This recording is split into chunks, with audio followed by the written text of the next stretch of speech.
وابتلاك بها. ألا وربي إن العافية بلاء. والبعض منا يعتقد أن المرض هو البلاء.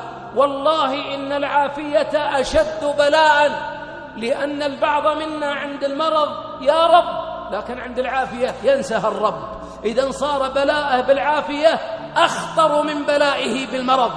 لذلك من تعرف على الله في الرخاء عرفه ربي في الشدة.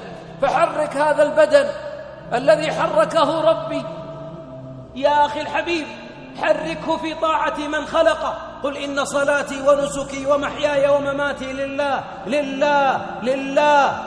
والبعض منا حياته ركض، شيبت عيونه وراسه ودنياه، يبغى دنيا، ركض دوامين وتعب ورايح ويقاطع هذا ويهجر هذا ويتابع هذا ويلاحق الدنيا.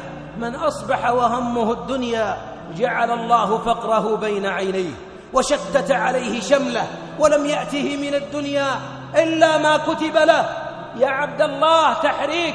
والله لو تأثر هذا الأصبع، السبابة، شفت السبابة هذه لو تعطلت لتعطلت منافع يدك، ما تقدر تكتب، ما تقدر ترسل، ما تقدر شيء. هذا الأصبع احمد الله. بعضهم كسوره معلق. زوروا المستشفيات لترى من علق بجبائره ويحمل عنه الأذى حمل الطفل الصغير وهو قد مل من فراشه وفراشه قد مل منه.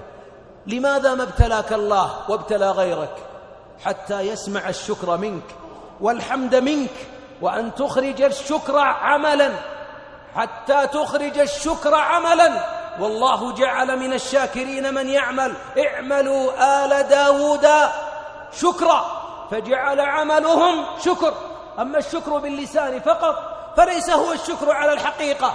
ولذلك إليك وصفه حتى نرد بعضا مما عندنا من النعم شكرا، وإلا والله لن نكافئ شكر نعمة واحدة. والله يا نعمة السمع، نعمة البصر، نعمة النطق، نعمة المشي، نعمة الإسلام، نعم لا حد لها، والله ما نستطيع أن نشكرها. لكن فليرك ربي، يراك الله تحرك هذا البدن. بعض كبار السن عمره 90 ولا زال يسجد ولا زال يركع ولا زال في تال الليل، له دمعات وله أسرار. وبعضنا بقوته يروح للنادي الرياضي، يركب على السير ويحمل الحديد ويركض، ولكنها نعمة ما سخرت في طاعة المنعم سبحانه وتعالى. أول معاشر الأحباب من علاج الغفلة عن نعمة الصحة، أولا حافظ على صلاة الضحى، حافظ على صلاة الأوابين، صلاة الضحى. لماذا الضحى بالذات؟ لأنها سداد فاتورة العافية. حبيبنا يقول يصبح على كل سلامة، كل مفصل تحرك، 360 مفصل فيك، كل مفصل تحرك في بدنك يجب أن تسدد فاتورته. كيف أسددها؟ كل تسبيحة صدقة، كل تهليلة صدقة، أمر بالمعروف صدقة.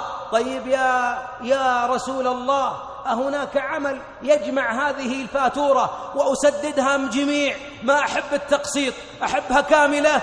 ويجزئ عن ذلك ركعتين يركعهما من الضحى. صلاة الضحى من بعد إشراق الشمس إلى قبيل أذان الظهر، هذا الوقت، وأفضلها عند ما ترمض الفصال،